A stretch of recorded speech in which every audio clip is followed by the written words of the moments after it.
Hey everybody, it's Kit here. Happy I don't know what day this is going up. Welcome back to the Brooks Legacy Generation 3. We're with Cayson today.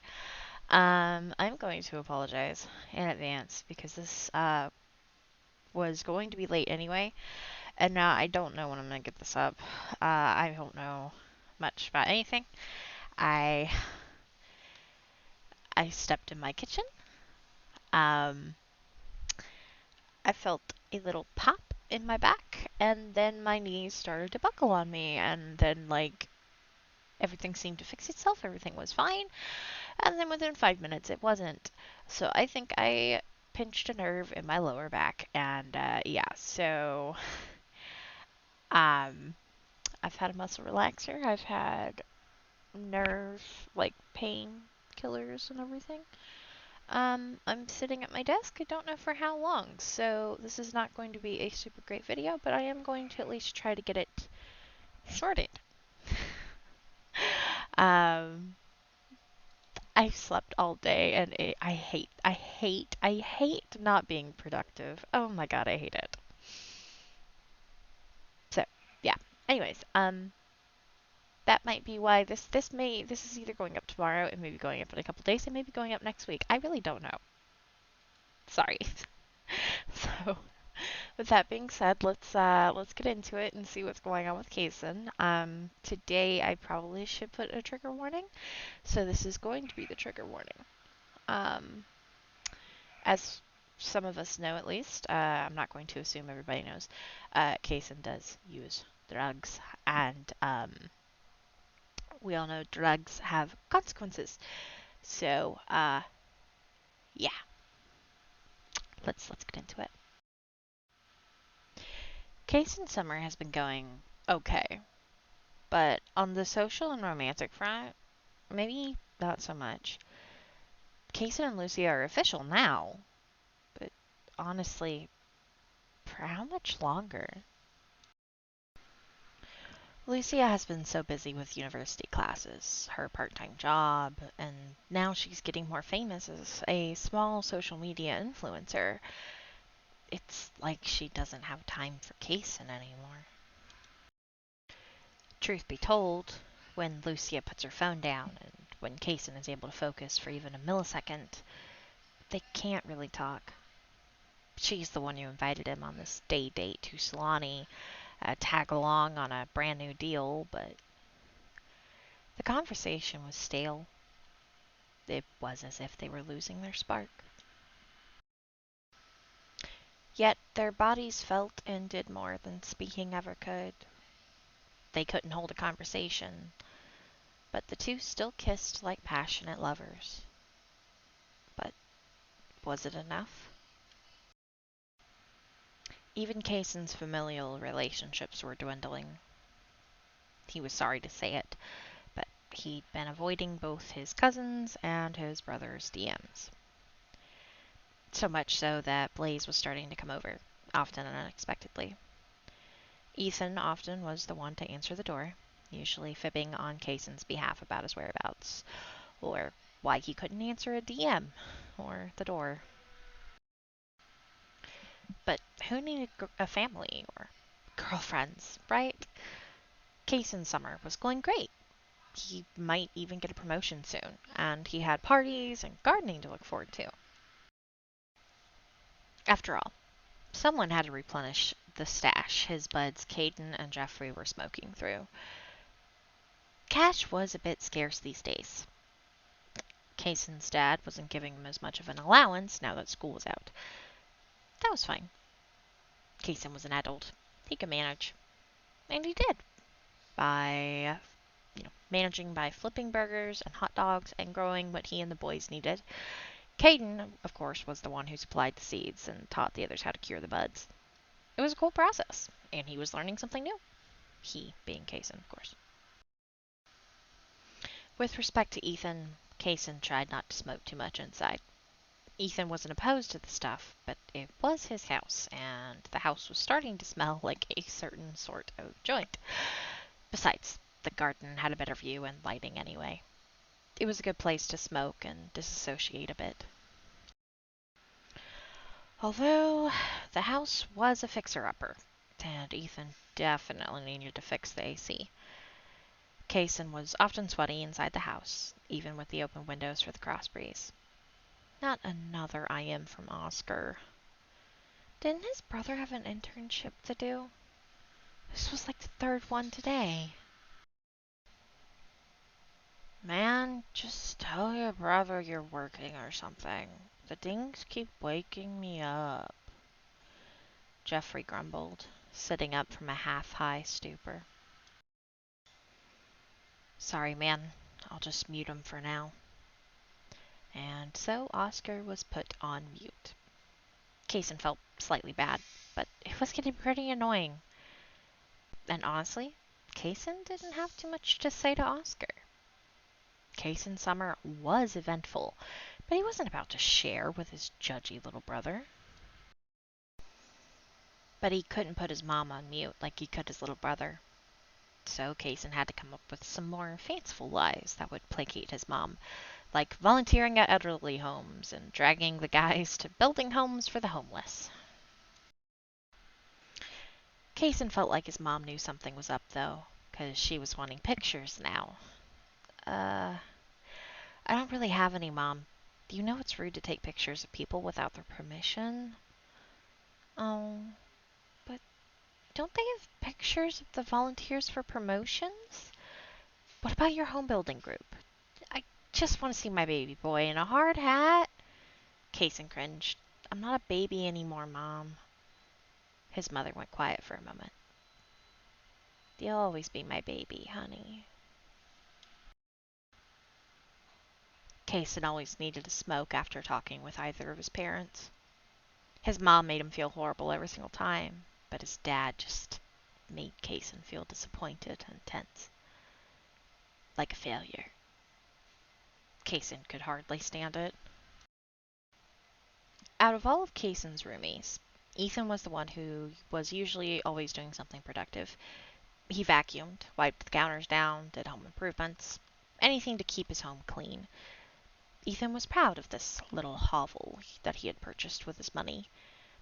It was an investment, and he'd make sure it was a good one. And out of all of his friends, Ethan was the only one who had come from a stable home life.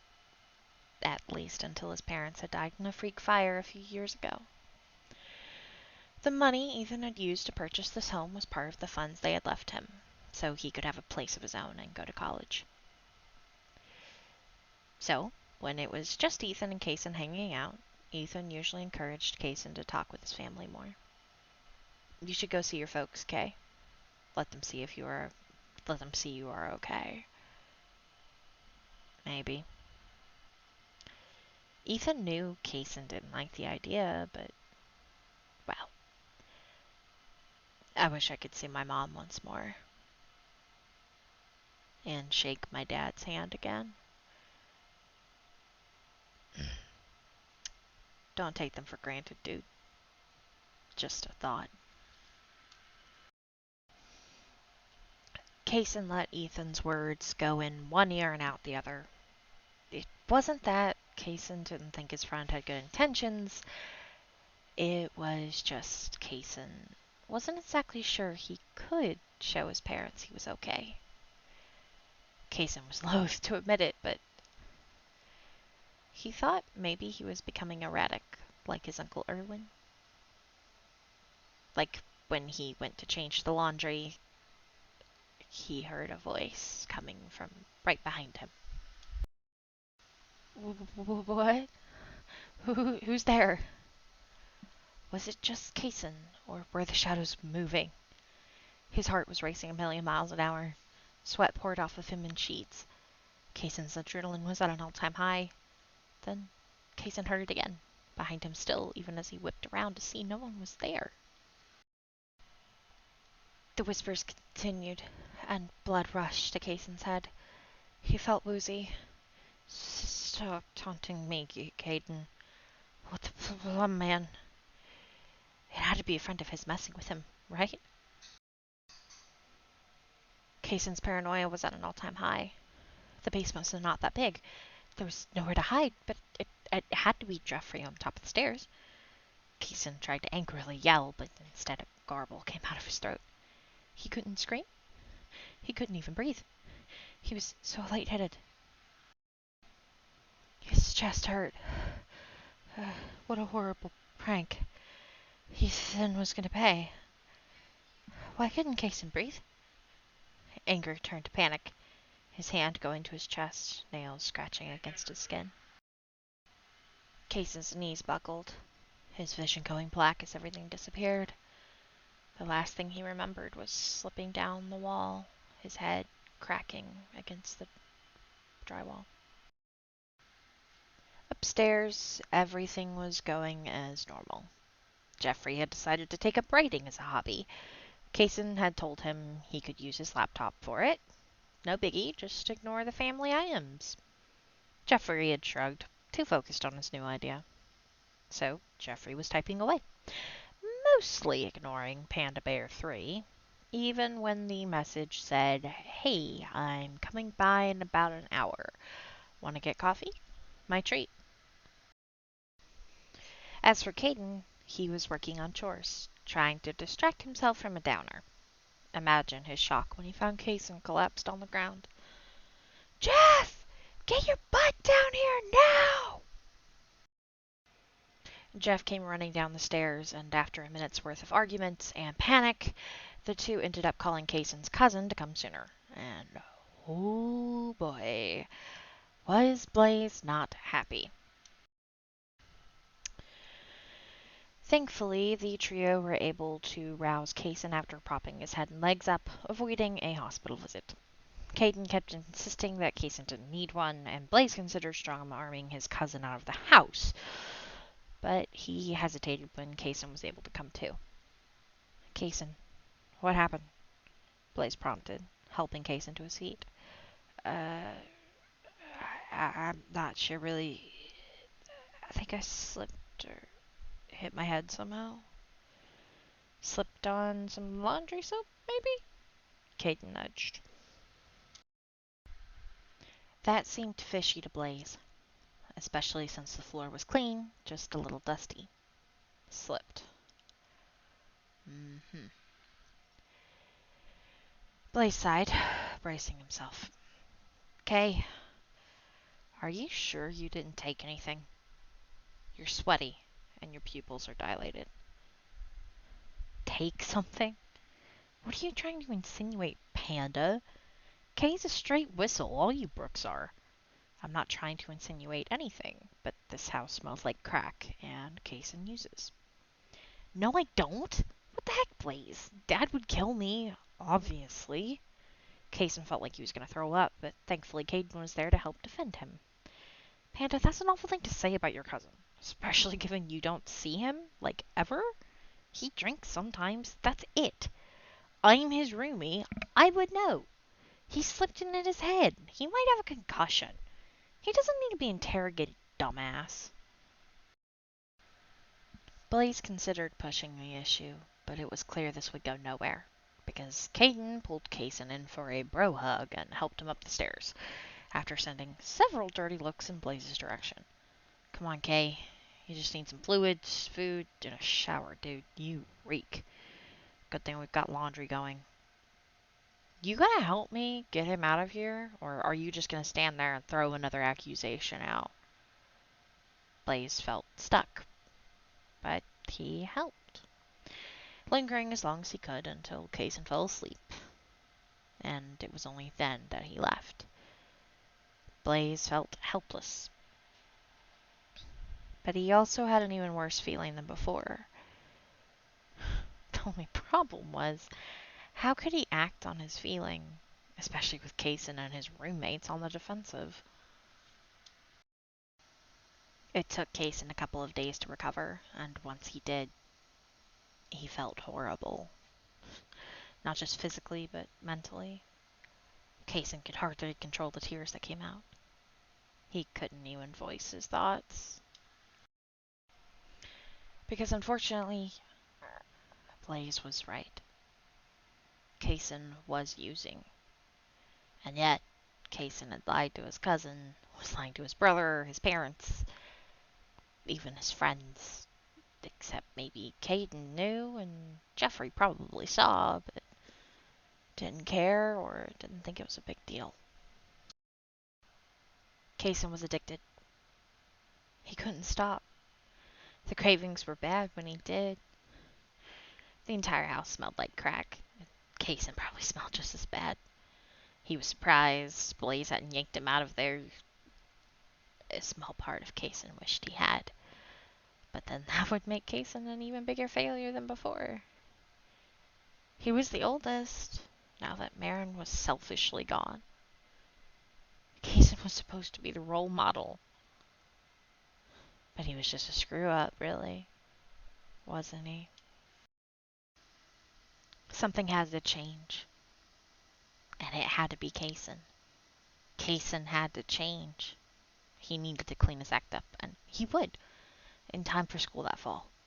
It was a promise to himself, one that he needed to keep. This fainting spell was a wake-up call. He'd stop using. He'd go to the family dinners and the family parties. His Aunt Hope was throwing one soon. He'd go to that one. And he would talk with his brother. He'd figure out how to make it up to Blaze. He would. He had to. Oh boy. Well, this is a week late. I started this the night before I did my sciatic, and then I think I properly started recording it after I'd had my sciatic problem with my back, and now I am finishing it the Saturday before this goes up. My back is better.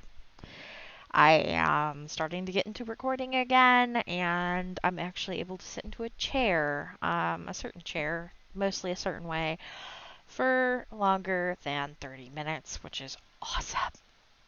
Yeah, so I'm better. Sorry for lack of videos last week. Anyways, as for Cayson, that was an episode, wasn't it? A little bit of a longer one for you guys. Hopefully y'all enjoyed that. Well, enjoy might be a strong word, but Cayson is a hot mess. Let's just put it that way. It's a rough situation to be in, for sure. Blaze is it's hard because it's like you see family members do that, I think. But it's like, for the most part, they're good. They're okay. And it's like, how much of it is truth? How much of it is a lie? Try to catch them out on it. It doesn't work. But, like, you pick them up and you handle, rough house them out of there. Like, what are you supposed to do with that, you know? And then it's like, involving the whole family. And it's just a whole dilemma, you know? And it's rough. It's a rough situation. A very big part of Blaze did want to just yank Cayson out of there, and I think if Cayson had smelled more of a more like a certain substance, like directly, but Cayson didn't. He was wearing clean clothes when that happened. Despite them doing laundry, it was the last bit, you know what I mean? So, yeah. Trust me, this is something that Blaze is going to be thinking about for a while. Yeah, a choice was made. Was it the right one? I guess we'll just have to find out. Anyways, but yeah, so I hope you guys enjoyed this, for what it's worth. Tomorrow we're going to go visit Marin and Sulani, and I don't know who we're going to see next week. This might also be the last one of Cayson's until the fall. It is. Okay, so we're done with Cayson for the summer. Okay, so that means we might see Hope and Zayala next week. Because we have Blaze, Marin, Hope, and Xyala when it comes to the Brooks to finish them up for the summer events. So yeah, I think we're going to see Xyala and Hope next week. And then, of course, we still have the Fractured Wanderer, still has some summer scenes left. Yeah, so that's exciting. As for Lucia, she doesn't really have any summer scenes. I did play her. I just didn't really have much like to share or whatever because summer classes and everything else. She's taking more classes than Cayson does, so she's a lot harder. And everybody is taking more classes than Cayson's bunch usually does, and also they're a lot more studious. So it's like, ooh, but hey, she can have a hot girl summer because she is going to graduate sooner than Cayson at this rate. So there's that. But yeah, so I'm back. I hope you guys enjoyed this and see whoever I see later, maybe for Marin tomorrow. I don't know. Up to y'all on that one, what y'all watch. But yeah, so thanks so much for watching and listening. And don't forget, where the water's slow, legacies grow.